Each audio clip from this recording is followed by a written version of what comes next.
Now we're going to have a look at the bug detective project in Java debugging section.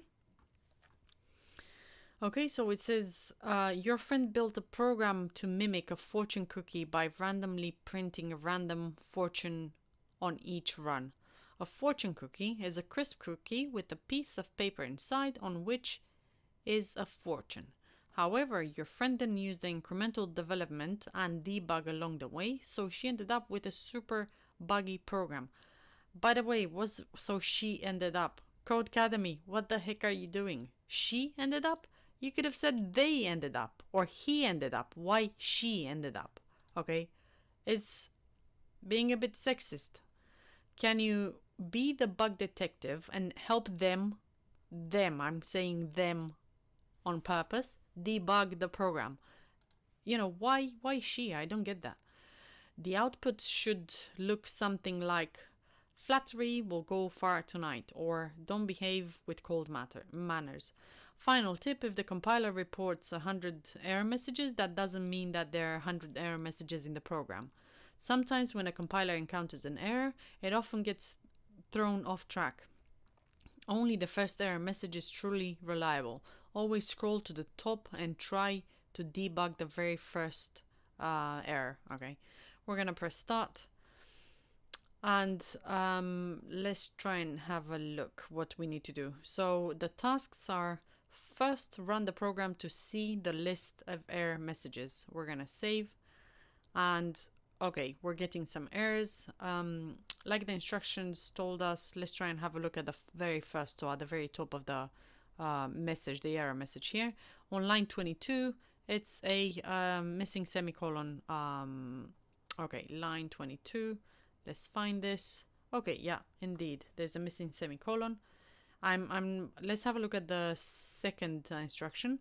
Start from debugging from the first error at the very top until the program is bug-free. Make sure to use the line number in the error message to locate the bugs. So we've done this one. Okay, I'm gonna add the semicolon that this one, the first one, was telling us that it's missing. I'm gonna save. Okay, let's have a look. What is, as you can see, this one that was talking about the missing semicolon is not being displayed anymore because we've fixed that one. So now we have to have a look on line 36, and it says illegal start of an expression, else if fortune equals equals.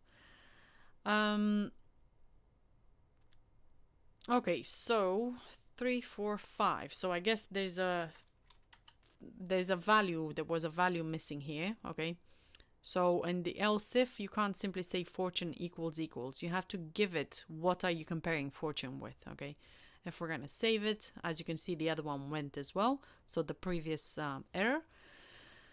Now it tells us to have a look at line 52. Line 52, it says parentheses expected. Okay, so on line 52, well, of course, there's one here and there's none to end it with. So I've added it now. There's an error on line 16. Incompatible types int cannot be converted to boolean. Okay, so let's go back to line 16. If fortune equals 0, well, of course, because I think this should be equals equals. Okay, so let's see. Error, main method not found in class fortune. Please define the main method as public static void main string args. How was it defined? Public static void main. We have a capital M and it should be a small m. Okay. There you go. You will die alone and poorly dressed. Flattery will go far tonight. He who laughs last is laughing at you. If you look back, you'll soon be going that way. Anyway, so this, now it's clear that we're not getting any more exceptions or errors, and we can simply tick this one and be done. Essentially, this is the very end of the Java lectures. I completed the whole Codecademy Java course. Okay. I'm gonna probably make a different video to